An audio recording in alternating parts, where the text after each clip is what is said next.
Alors, on va voir donc les ancrages coronaux-radiculaires ou ce qu'on appelle l'arrichement et l'île-les-corps. Alors, dans le cas où on a une couronne complètement délabrée d'une dent, il ne nous reste que la partie radiculaire de cette dent et un petit bout de la couronne. Donc, on va pas extraire, on va être économe de tissu dentaire, on va pas extraire la racine, au contraire, on va l'exploiter pour la réalisation d'un tenon radiculaire qui va supporter une partie la coronaire de la dent. Alors, nous avons deux façons de faire, soit l'arrichement, soit l'île-les-corps. Donc, ce qu'on appelle l'arrichement, ou bien ce qu'on appelle couronne à tenant radiculaire. Donc, c'est une couronne, mais son tenant, il est radiculaire. C'est quoi l'arrichement? Alors maintenant, on utilise beaucoup plus l'île-les-corps, beaucoup plus que l'arrichement, mais elle garde toujours ses indications. La couronne à tenant radiculaire est une couronne de substitution, donc elle substitue, elle remplace. Elle est destinée à remplacer les tissus coronaires de dents dépulpés, bien sûr, dépulpés, généralement très délabrés, en prenant appui sur la racine par l'intermédiaire d'un tenon radiculaire. Elle est indiquée dans le cas de dents délabrées par carie, fracture et lorsque on a une faible hauteur coronaire et une occlusion basse, une occlusion serrée. Lorsque l'occlusion du patient est serrée, il faut utiliser la couronne richement. Voilà, c'est ça son indication. Voilà, l'enrichissement est indiqué pour les reconstitutions unitaires ou bien elle peut faire partie d'un bridge. Donc, soit c'est une prémolaire, par exemple, ou bien je ne sais pas, une dent unitaire qui s'est fracturée, et là, il ne reste que la partie radiculaire. Et dans ce cas, on la reconstitue unitairement, c'est-à-dire juste la dent qui s'est fracturée, ou bien elle peut faire partie d'un bridge, c'est-à-dire plusieurs dents perdues et cette dent, cette racine qui est restante, on peut réaliser un enrichissement ou un inlay-corps pour faire partie, c'est-à-dire pour être un ancrage de bridge. Elle est contre-indiquée dans le cas de racines courtes, parce qu'il n'y aura pas assez de rétention, de fractures radiculaires. La racine est fracturée, donc on ne peut pas l'utiliser comme appui. Rhizalyse, lorsqu'il y a une perforation radiculaire, lorsque la lésion apicale ou périapicale est non stabilisée, donc ça c'est les problèmes parodontaux, et bien sûr lorsqu'il y a une mobilité anormale, en cas par exemple de parodontolyse, une importante mobilité, de cette racine qui va être utilisée comme appui. Les inconvénients de l'enrichissement, donc le fait que le tenant soit solidaire à la couronne constitue un inconvénient majeur parce que les contraintes exercées sur la prothèse seront directement transmises au tenant, d'où le risque de fracture de la racine ou bien le décèlement. Alors, ça veut dire quoi? Je vais revenir à la première diapo. Alors, l'enrichissement, on a dit, c'était une couronne à tenant radiculaire. Alors, regardez, c'est une couronne à tenant radiculaire. C'est-à-dire que toute l'enrichissement, elle est scellée en un seul temps. Ça veut dire quoi? Ça veut dire que j'ai un canal et je vais directement sceller la partie coronaire et la partie radiculaire. C'est en un seul bloc. L'enrichissement, c'est en un seul bloc. C'est-à-dire, couronne et racines sont collés. Ça, du laboratoire, ils sont collés. Et lorsque je fais mon scellement, je le fais en un seul temps, c'est-à-dire un temps unique. Je scelle directement cet enrichissement dans le logement canalaire de ma racine. Voilà. C'est contrairement à l'île-les-corps qu'on va voir après. Alors, donc, on a dit les inconvénients, c'est que le tenant est solidaire à la couronne. Donc, c'est en un seul bloc. C'est un inconvénient majeur parce que les contraintes exercées sur la prothèse seront directement transmises au tenant et donc à la racine. Donc, on aura un risque de fracture ou bien de décèlement. Donc, si ça fait partie d'un bridge, Alors regardez, ça fait partie d'un bridge et que votre, bridge, par exemple, l'autre dent d'ancrage, l'autre dent support qui est de l'autre côté, présente un problème et qu'on veut déceler ce bridge, qu'on veut déceler, s'il vous plaît, et qu'on veut déceler, dans ce cas, on est obligé de déceler c'est-à-dire tout l'enrichissement du canal, on doit la déceler et ça, c'est pas évident à faire. On risque de fracturer la racine. Donc c'est l'inconvénient majeur. Lorsque l'enrichissement doit être déposé, on a des difficultés avec le risque de délabrement dentaire. Alors, comment se fait cet enrichissement? D'abord, comme toute autre restauration prothétique, l'examen clinique qui permet de situer la position de la dent, des rapports proximaux, de l'articuler, c'est-à-dire de l'occlusion normale, bout à bout, inversée, surtout lorsqu'il s'agit d'une dent antérieure. Une radiographie rétro-alvéolaire nous renseigne sur la qualité de l'obturation canalaire, sa forme, la longueur et le diamètre de la racine, parce qu'on va exploiter la racine, donc on va surtout se baser sur la qualité de cette racine, comment elle est. Après, on fait des soins prothétiques, alors pré-prothétiques, pardon. Le traitement canalaire. Alors, la racine doit être obturée jusqu'à l'apex. Donc, si cette dent est délabrée, vous devez faire un traitement canalaire et après faire une obturation canalaire. Donc, la racine doit être obturée jusqu'à l'apex. Donc, il faut faire un bon, c'est-à-dire la réussite d'un richement ou d'un corps dépend surtout de la qualité de l'obturation canalaire qui a été, du traitement canalaire qui a été réalisé. Donc, doit être obturé jusqu'à l'apex. Les canaux radiculaires incomplètement traités seront repris sous contrôle radiologique. Donc, si elle a déjà été traitée, je reprends le traitement canalaire, s'il doit être bien fait. Des soins gingivaux, bien sûr, détartrage, curetage gingival. Alors, préparation de la dent antérieure pour richement. Elle se fait en 6 temps. On va voir temps par temps. D'abord, la réduction de la hauteur coronaire et la taille du plateau cervical. Alors, lorsque vous avez une fracture et un délabrement, vous allez trouver la partie coronaire, ce qui reste de la couronne, hein, ce qui reste, les petits bouts qui restent de la couronne. Il y a une partie qui est plus haute. Par exemple, vous allez trouver la partie vestibulaire un peu plus grande que la partie linguale, ou la partie proximale est un peu plus grande que les autres parties.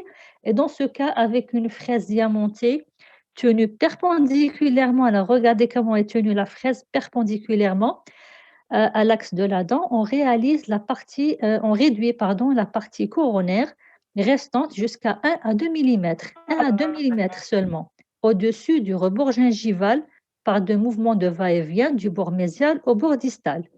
Alors, il faudrait que toutes les parois de la dent délabrée, de la partie coronaire délabrée, soient sur une même longueur qui est de 1 à 2 millimètres, pas qui est pas haute que l'autre. Le plateau cervical doit être perpendiculaire, bien sûr, à l'axe de la dent. C'est pour ça qu'on a tenu perpendiculairement notre fraise pour réduire et régulariser le reste de la partie coronaire de cette dent. Après, on taille les faces palatines et les faces proximales. On fait une mise de dépouille. C'est comme si on faisait une préparation d'une limite cervicale, hein. Regardez, on fait une mise de dépouille et finition cervicale avec une fraise diamantée orientée parallèlement, pardon, à l'axe du canal radiculaire. Donc autour, on prépare, c'est comme si on faisait une taille, mais de la partie délabrée de cette dent. On fait, c'est-à-dire, une mise de dépouille parce qu'il reste encore un petit bombé, si vous voulez, de la partie, par exemple, vestibulaire, les convexités des parois proximales et des parois vestibulaires et palatines. Après, on fait une taille de la face vestibulaire, donc regardez, donc c'est la même chose, on fait une légère taille afin de préparer nos limites, cervicales. On passe maintenant au canal. Il faut désobturer et alléger le canal. S'il est déjà obturé, hein, d'accord? Donc, s'il est déjà obturé, une bonne obturation canalaire, on la laisse. S'il n'est pas obturé, on fait une bonne obturation canalaire jusqu'à l'apex. Après, donc, on taille la partie coronaire, on régularise, on réduit jusqu'à 1 à 2 millimètres. Après, on fait une désobturation et un alésage du canal. C'est-à-dire, on a obturé, un bon traitement canalaire, après on désobture pour préparer, pour exploiter cette racine. La désobturation et l'élargissement du canal se font à l'aide d'instruments manuels, des broches ou des râpes, ou bien d'instruments rotatifs. Ce que vous avez, les 2 tiers de la hauteur de la racine doivent être désobturés pour être exploités, pour que la partie radiculaire de l'enrichissement y pénètre. L'extrémité de la racine doit rester obturée en moins sur 3 millimètres pour éviter la dissolution du matériau d'obturation canalaire. Donc, on désobture jusqu'au tiers apical. Jusqu'au tiers apical. Il faudrait qu'au moins sur 3 millimètres, il me reste une obturation pour éviter qu'il y ait dissolution du matériau d'obturation canalaire. La longueur du tenon radiculaire doit être au moins égale à la hauteur de la couronne, pas moins, parce que sinon il va pas être rétentif. Donc, au moins, la hauteur de la couronne doit être égale à la longueur du canal. La largeur du canal alésé doit être égale au tiers du diamètre mésiodistal de la racine. Donc, une bonne hauteur et une bonne largeur. Maintenant, taille de l'avant-trou. On fait un léger au niveau coronaire, au niveau cervical, on fait un léger élargissement, regardez, du logement canalaire, donc en forme d'entonnoir. Donc, lorsque l'alésage est terminé, on élargit l'entrée du canal radiculaire en forme d'entonnoir, un léger élargissement, à l'aide d'une fraise conique. Cet avant-trou renforce la liaison entre le tenon radiculaire et la chape métallique. Donc, c'est pour augmenter la rétention, pour qu'il y ait une meilleure liaison entre l'enrichissement et la racine. Après, un polissage et avec des meulettes en caoutchouc. Donc, c'est bon, on a terminé, on a préparé la dent. On prend une empreinte et on envoie au laboratoire pour qu'il nous réalise notre richement. Donc, l'empreinte, il s'agit de prendre l'empreinte du canal, bien sûr, parce on va l'exploiter. L'empreinte de situation de toute l'arcade qui comporte le moignon, donc l'arcade concernée. Et en dernier, l'empreinte de l'arcade antagoniste pour avoir les rapports occlusaux. Alors, la prise de l'empreinte, elle peut être réalisée selon 2 méthodes. Après, on va voir un cours sur les empreintes en prothèse fixée. Mais là, je préfère vous donner un aperçu sur les empreintes des restaurations coronoradiculaires.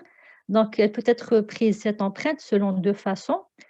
Soit on prend l'empreinte du canal pour faire la coulée du tenant, ou bien on utilise le tenant préfabriqué du commerce, donc comme vous voulez.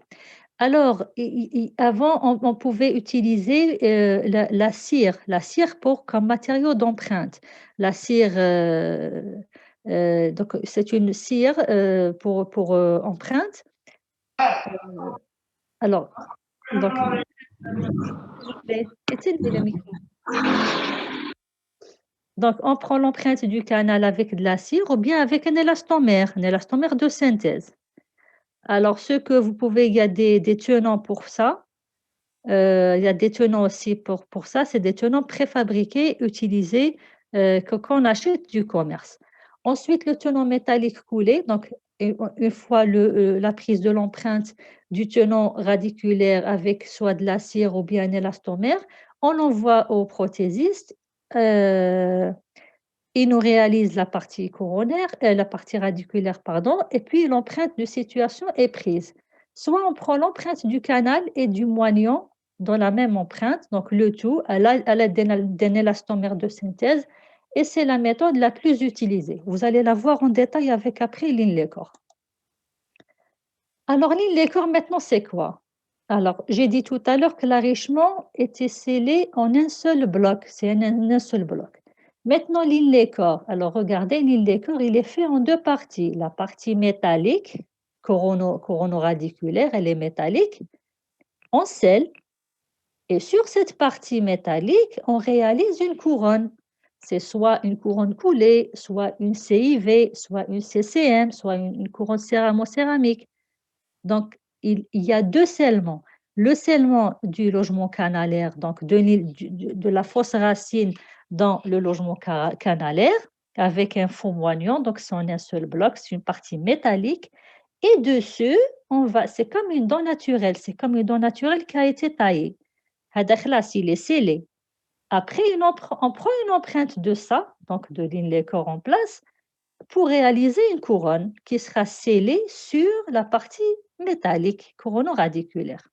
C'est ça la différence entre l'inlay-corps et l'arrichement. Alors l'arrichement, on a dit qu'elle était indiquée lorsque l'occlusion est serrée.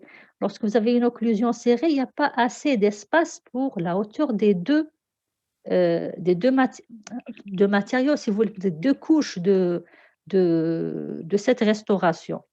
C'est pour ça qu'elle est indiquée. L'île-les-corps, il y a 2 parties. La partie couronno-radiculaire métallique, dessus, on scelle la partie coronaire. Alors, l'île-les-corps, c'est un bloc métallique couronno-radiculaire entièrement coulé, destiné à remplacer une perte coronaire partielle ou totale d'une dent dépulpée.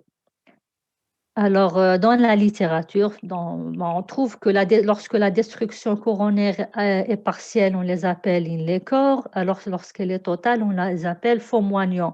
Mais bon, généralement, on les appelle inlay-corps, que ce soit pour les destructions coronaires partielles ou bien totales, c'est la même chose, c'est l'inlay-corps. Après leur scellement en place, ces reconstitutions recevront une couronne de recouvrement total type, soit une couronne coulée, une CIV ou bien une couronne céramo-céramique. Les indications, donc c'est comme pour l'arrichement, sauf que on enlève l'occlusion serrée sur toutes les dents dépulpées n'ayant plus ou pas de couronne clinique en particulier. Donc le bloc incisivo-canal, les prémolaires, les molaires supérieurs et inférieurs trop délabrés. Sur les dents avec des fractures coronaires larges, à biseau juxta ou sous-gingival pour corriger le parallélisme des piliers dans le cadre de grandes reconstitutions prothétiques.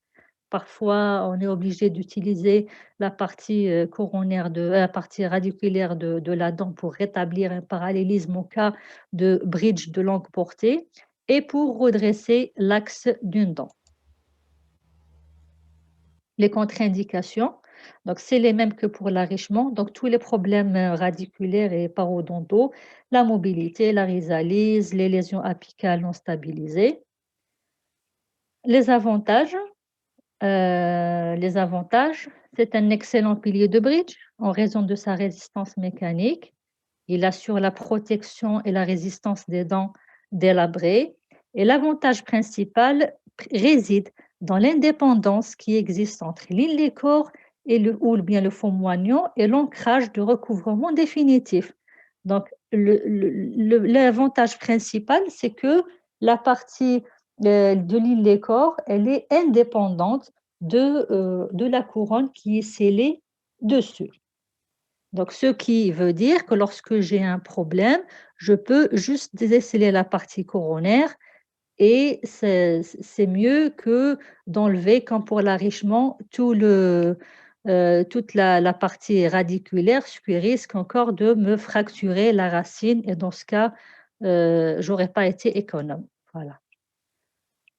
Alors, les différents types d'inlay-corps ou fonds moignants, j'ai l'inlay-corps ou bien fond moignant monobloc sur monoradiculé ou bien biradiculé.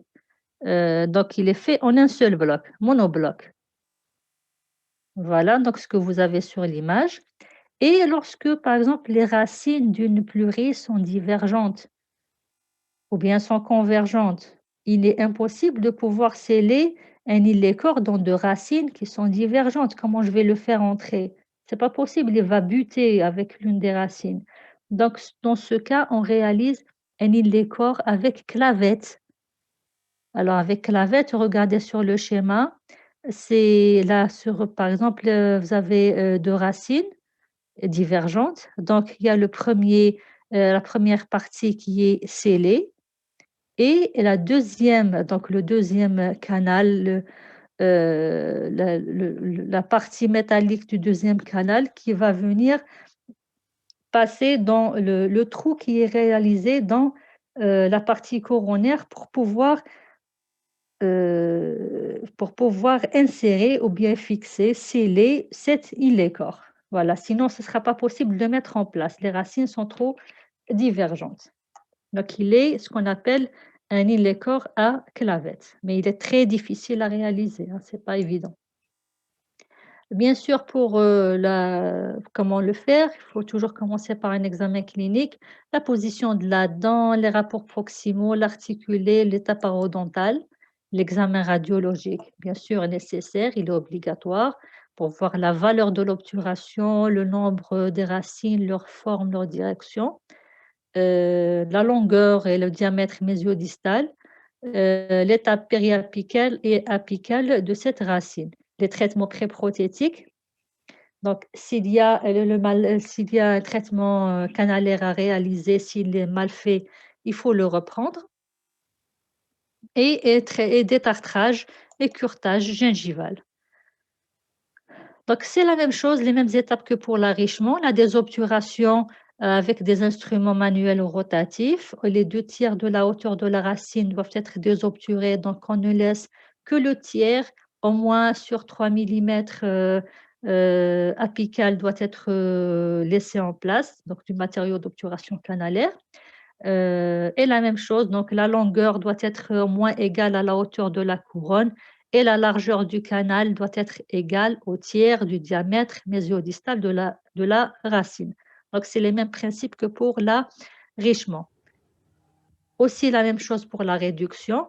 Donc, réduction perpendiculaire donc de la hauteur de la partie coronaire résiduelle.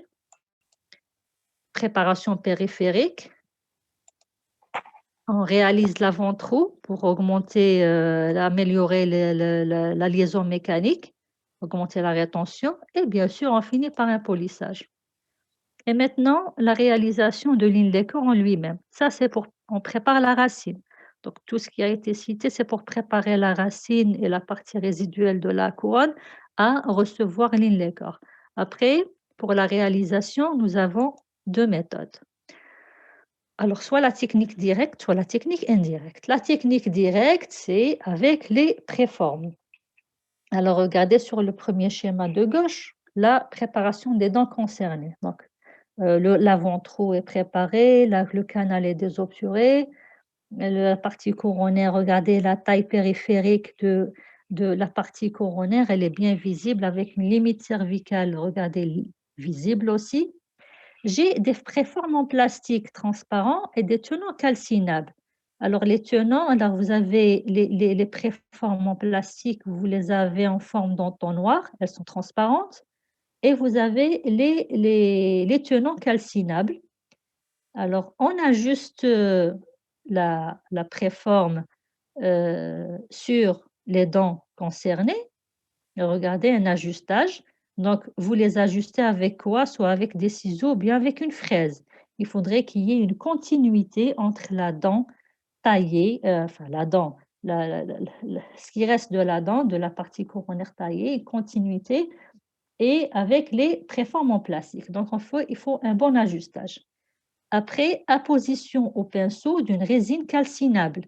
Une calcinable, c'est-à-dire que voilà, elle se brûle, on peut, pour pouvoir après la couler au laboratoire. Parce que vous savez, on peut le faire avec de la cire. La cire, après, elle est fondue. Alors, elle fond. Donc, apposition au pinceau de la résine calcinable. Donc, c'est une poudre et un liquide, comme la résine qu'on utilise, sur le tenant en plastique. Donc, tenant en plastique, on l'enduit de résine calcinable et on prend l'empreinte du canal. Insertion du tenant en plastique dans le canal. Donc, s'il est trop long du côté coronaire, on le coupe. Donc, on laisse du tenant, on laisse qu'un petit bout. Il ne faut pas qu'il soit trop long. S'il est trop long, vous le coupez. Alors, suivant. Après la matrice est remplie de résine, donc la préforme a dit qu'elle est remplie de résine aussi calcinable à l'aide d'un pinceau ou d'une spatule. Et on insère sur le petit bout qui restait du telant. Voilà, pour prendre l'empreinte totale. Et là, il y a une continuité. Regardez, il y a une continuité. Voilà. Et vous envoyez au laboratoire pour qu'il vous transforme votre partie, votre empreinte en métal. Voilà, la reconstitution couronno-radiculaire en matériau calcinable est prête à être coulée au laboratoire. Après coulée, vous avez le résultat qui est, donc c'est l'image de droite.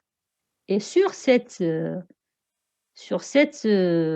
faux moignon qui est scellé, maintenant vous le scellez, une fois qu'il est ajusté, il s'adapte bien, vous scellez et vous prenez une empreinte pour réaliser la couronne, la partie coronaire de votre, si vous voulez, inle-corps. Voilà.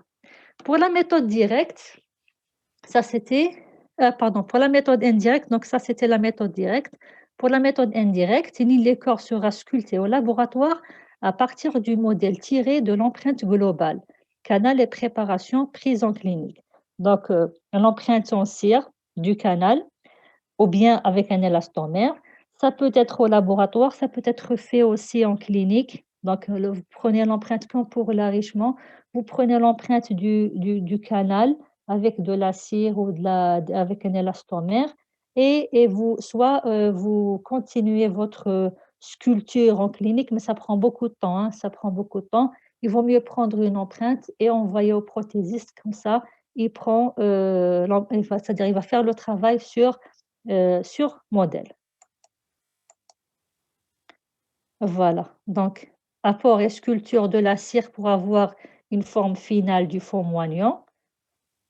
Alors généralement en clinique, on utilise une broche, soit une broche lorsque vous n'avez pas les préformes, vous calcinables, donc vous pouvez utiliser comme tuteur, comme support de la cire, une broche. Hein, d'accord. Vous mettez un peu de fil de coton, s'enrouler et vous renduisez de cire ou bien d'élastomère et vous prenez l'empreinte du canal.